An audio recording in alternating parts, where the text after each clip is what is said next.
Hi అండి. ముందుగా మీకు భోగి మకర సంక్రాంతి శుభాకాంక్షలు అండి. నేను మీ హరి. నేనైతే చాలా బాగున్నాను. మీరు కూడా ఆ దేవుడి దయతో చాలా బాగుండాలని మనస్ఫూర్తిగా కోరుకుంటున్నానండి. ఈ పండుగలు చాలా సంతోషంగా మీరైతే జరుపుకోవాలని నేనైతే మనస్ఫూర్తిగా అయితే కోరుకుంటున్నాను. ఏమండి, ఈరోజు మన రెసిపీ ఏంటంటే, నేను నిన్న మా పిల్లలను తీసుకొని షాపింగ్కి అయితే వెళ్ళానండి. అక్కడికి వెళ్ళంగానే మా వాళ్ళు అక్కడ అంగట్లో దండాలు తగిలేసి ఉన్నారండి. చిప్స్ ప్యాకెట్లు లేస్ అయితే అమ్ముతున్నారు. నాన్న ఒక లేస్ అయితే తీసి ఉన్నానా అని అన్నాడు మా వాడైతే. నేను అక్కడికి వెళ్ళి ఆ లేస్ ప్యాకెట్ తీర్చానండి. తీసిగానే దాని మీద ఎక్స్పైరీ డేట్ అయితే అయిపోయి ఉంది. నేను అతనికి చెప్పానండి, మీరు ఎక్స్పైరీ డేట్ అయిపోయినట్టు అమ్ముతున్నారు, ఇలా అమ్మితే పిల్లలు తింటే చాలా ఇబ్బంది అవుతుందండి, వెంటనే అవి తీసిండి అని చెప్పాను. వాళ్ళు కూడా వెంటనే అవి తీసేసి పక్కన పెట్టేసి, సార్ మీకు ఇవి అయితే మేమైతే అమ్మమండి అని పక్కన తీసి పెట్టేశారండి. నేనైతే దగ్గరుండి తీపించి పక్కన పెట్టాను. మా వాడికైతే నేను చెప్పానండి, రెసిపీ అయితే ఈ చిప్స్ అయితే నేను మీకు ఇంటి దగ్గరే చేస్తానురా, అప్పటి వరకు ఓపిక పట్టనని చెప్పాను. అలాగే వస్తూ మార్కెట్కి వెళ్ళి 1 కేజీ బంగాళాదుంపలు తీసుకున్నానండి. ఆ చిప్స్ నేనే చేశాను. ఎలా చేశానో ఒకసారి మీకు చూపిస్తాను. మీరు ముఖ్యంగా గమనించాల్సిన విషయం ఏంటంటే, ఈ లేస్ ప్యాకెట్లు మీ పిల్లలకి తీసిచ్చేస్తున్నారండి. వాళ్ళు ఏడుస్తున్నారని మీ పిల్లలకైతే తీసిస్తున్నారు. ఈ చిప్స్ వాళ్ళు ఎప్పుడు చేస్తున్నారో తెలియదు, ఎలా చేస్తున్నారో తెలియదు, ఏమేమి కలుపుతున్నారో తెలియదు, మనకైతే ఏమీ తెలియదండి. మనమైతే బయట ఫుడ్ అయితే మన పిల్లలకైతే పెట్టేస్తున్నాం ఇష్టం వచ్చినట్టు. అలా కాదండి, ఒక్క 15 నిమిషాలు మీరు ఓపిక చేసుకొని మీ పిల్లలకైతే మీరైతే ఏదైనా ఐటమ్స్, ఏదైనా చిప్స్ మీ చేతులతో మీరే చేసిస్తే చాలా హెల్తీగా ఉంటారండి. చాలా ఆనందంగా సంతోషంగా అయితే ఉంటారు పిల్లలు. ఎందుకంటే మా అమ్మ నాన్న మా కోసం చేసి ఇచ్చారని చాలా సంతోషంగా అయితే ఉంటారండి.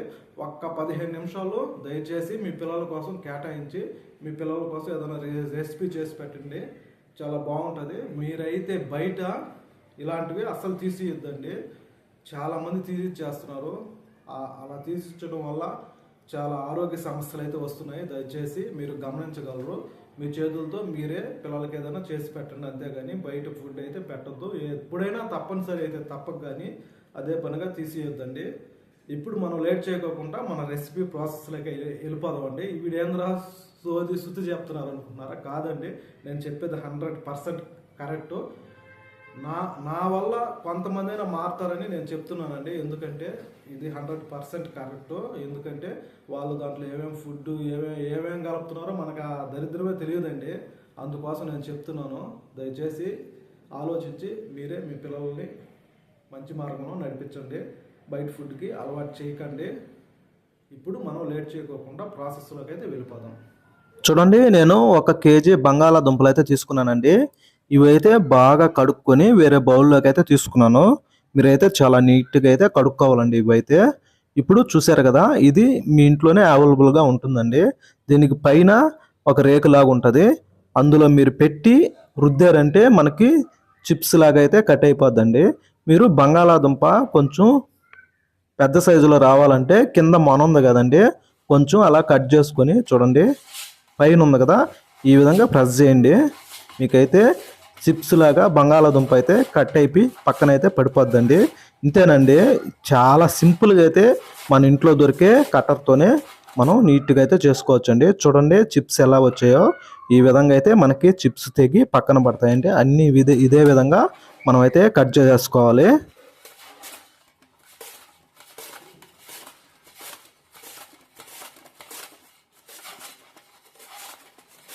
చూడండి, అన్ని కట్ చేసి అయితే నేనైతే పెట్టుకున్నానండి. ఈ విధంగా అయితే కట్ చేసేసుకున్నాక అందులో కొంచెం పలుకులు మొక్కలుగా ఉంటాయండి, అవన్నీ పక్కన పెట్టేసుకోండి. ముఖ్యంగా మీరు గమనించవలసిన విషయం ఏంటంటే, ఒక బౌల్లోకి నీళ్ళు తీసుకొని అందులో మీరు రాళ్ళ ఉప్పు అయితే యాడ్ చేసుకోవాలండి. లేకపోతే ఈ బంగాళాదుంప చిప్స్ మనం కట్ చేసి పెట్టుకున్న చిప్స్ అన్ని కలర్ మారిపోయి టేస్ట్ అయితే మారిపోద్దండి. కొంచెం లైట్గా చేదు అయితే వస్తుంది. మీరు మొత్తం కొంచెంగా కట్ చేసుకొని ఆ బౌల్లోకి అయితే యాడ్ చేసేసుకోవాలి. ఇలా చేసుకున్న దానివల్ల ఏంటంటే మనకి రంగు మారవండి, అలాగే చాలా టేస్టీగా కూడా బంగాళాదుంప అనేది ఉంటుందండి. మీరు అన్నీ వేరే బౌల్లోకి యాడ్ చేసుకున్నాక ఈ విధంగా ఒకసారి వాష్ చేసుకోనండి. శుభ్రంగా అయితే మొత్తం కలిసేటట్టు కలుపుకోవాలండి వాటర్లో అయితే. ఇప్పుడైతే మనం స్టవ్ వెలిగించుకొని కడాయి అయితే పెట్టేసుకున్నామండి. ఈ కళాయి బాగా హీట్ ఎక్కిన తర్వాత ఆయిల్ అయితే యాడ్ చేసుకుందామండి. ఈ ఆయిల్ బాగా హీట్ ఎక్కే లోపల మనం ముందుగా కట్ చేసి పెట్టుకున్న బంగాళాదుంపలు వేరే బౌల్లోకి అయితే యాడ్ చేసుకోవాలండి. ఈ విధంగా వడపోసుకునే జల్లెళ్ళు అయితే మీరు ఈ బంగాళాదుంప పీసెస్ అన్ని యాడ్ చేసుకుంటే మీకు చక్కగా నీళ్లు అనేటివన్నీ ఇనికిపోయి ఆ రంధ్రాల గుండా బయటకి అయితే వెళ్ళిపోతాయండి. అందుకని మీరు ఎప్పుడైనా సరే ఈ విధంగా చేసుకోండి. మనమైతే అన్ని నీట్గా ఈ బౌల్లోకి అనేది యాడ్ చేసుకున్నామండి. ఒక్కసారి ఆ వాటర్ చూడండి ఎలా కలర్ మారిపోయాయో. మీరు ఈ ఉప్పులో మీరైతే కడుక్కోకుండా ఉంటే ఆ బంగాళాదుంపలన్నీ అదే విధంగా కలర్ అయితే చేంజ్ అయిపోతాయండి. ఇప్పుడు చూడండి ఈ బంగాళాదుంపలు ఎలా ఫ్రెష్గా ఉన్నాయో. ఒక్కసారి ఈ విధంగా మీరు చేసి చూడండి. అలాగే మనకి ఆయిల్ కూడా బాగా హీట్ అయిందండి. ఇప్పుడు ఈ బంగాళాదుంప చిప్స్ కూడా మనం అయితే ఆయిల్ అయితే యాడ్ చేసుకున్నాము. ఈ విధంగా అన్నీ యాడ్ చేసేసుకోనండి. ఒక్కొక్కటి కాదండి, నేను మీకోసం చూపించడం కోసం అలా వేసుకున్నాను. మీరు 4-5 కూడా యాడ్ చేసుకోవచ్చండి, ఏమీ కాదు.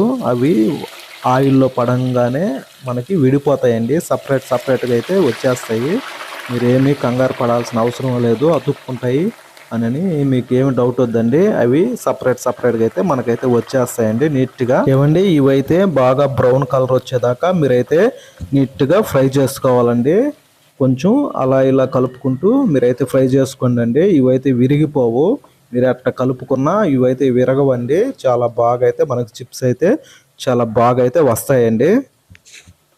ఒక్కసారి అయితే చూడండి ఫ్రెండ్స్, ఈ విధంగా బ్రౌన్ కలర్ గోల్డెన్ కలర్ అయితే మనకు రావాలి. ఎక్కువగా మీరు బ్రౌన్ కలర్గా చేసుకున్నారంటే మాడిపోతాయండి. అలా కాదు, ఈ టైపులోకి మనకు వస్తే సరిపోతాయండి. పర్ఫెక్ట్గా అయితే కుకింగ్ అయిపోయినట్టు. ఇప్పుడు ఇవన్నీ మనం వేరే బౌల్లోకి అయితే యాడ్ చేసుకుందాము. అలాగే అన్నీ ఇదే విధంగా మీరైతే యాడ్ చేసుకొని ఆయిల్ అయితే బాగా ఫ్రై చేసుకోండి. చాలా సింపుల్గా అయితే ఈ రెసిపీ అనేది చేసుకోవచ్చండి. చూస్తున్నారు కదా, చూడండి ఇవి కూడా మనకి చాలా పర్ఫెక్ట్గా ఫ్రై అయ్యాయండి. ఇవి కూడా మనం తీసేసుకుందాము, వేరే బౌల్లోకి అయితే యాడ్ చేసుకుందాము. అంతేనండి, ఈ రెసిపీ అయితే మీరు చాలా సింపుల్గా చేసుకోవచ్చండి.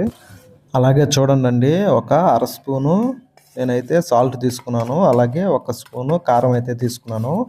మా పిల్లలు అయితే కారం అయితే తింటారండి, అందుకని నేను కొంచెం కారం అయితే యాడ్ చేసుకుంటున్నాను. ఈ విధంగా తీసుకొని మీరు శుభ్రంగా ఆ కారపొడి ఆ ఉప్పు అనేది కలుపుకోవాలండి. నీట్గా కలుపుకున్న తర్వాత ఇప్పుడు మనం చిప్స్లు అయితే యాడ్ చేసేసుకోవాలండి. ఇప్పుడు ఈ చిప్స్ మీద ఆ మనం కలిపి పెట్టుకున్న కారపొడి అయితే నీట్గా పలసంగా చల్లుకుందామండి. చిప్స్ అయితే చాలా పర్ఫెక్ట్గా కుకింగ్ అయ్యాయి. చూడండి, కారం నేనైతే లైట్గా వేసుకుంటున్నాను. వేసుకొని వీటిని అయితే బాగా కలుపుకోవాలండి. మీరైతే ఈ విధంగా అయితే మీరు పైకి కిందకి ఈ విధంగా ఎగరేసుకుంటే చిప్స్ అన్నీ నీట్గా కలుస్తాయండి. ఇప్పుడు ఇంకొక సైడ్ కూడా మనం కారపొడి అయితే చల్లుకొని ఇప్పుడు నేను చూపించిన విధంగానే మీరైతే కలుపుకోవాలండి. అప్పుడైతేనే మనకి ఈ కారం అనేది ఆ చిప్స్కి పట్టి చాలా టేస్టీ అయితే ఉంటాయండి. చూడండి, మనం న్యాచురల్గా అయితే చేసుకున్నాము. ఇందులో టేస్టింగ్ సాల్ట్లు అవి మనం కలుపుకోలేదండి. ఎందుకంటే వాళ్ళు చేసే లేస్ ప్యాకెట్లో ఎన్నో కలుపుతారండి. మనం అలా కలుపుకోని అవసరమే లేదు. ఇవైతే చాలా టేస్టీగా ఉంటాయి అండ్ చాలా హెల్తీ ఫుడ్ అండి. ఒక్క 10 నిమిషాలు మీ పిల్లల కోసం ఓపిక చేసుకొని ఈ విధంగా చిప్స్ అయితే చేసి పెట్టండి. వాళ్ళకి చాలా సంతోషంగా అయితే ఉంటుంది. ఓకే ఫ్రెండ్స్, మన వీడియో నచ్చితే లైక్ చేసి కామెంట్ చేసి మన ఛానల్ సబ్స్క్రైబ్ చేసుకోండి ఫ్రెండ్స్. మరొక మంచి వీడియోతో మీ ముందుకు వస్తాను. అప్పుడు వరకు సెలవు మరి.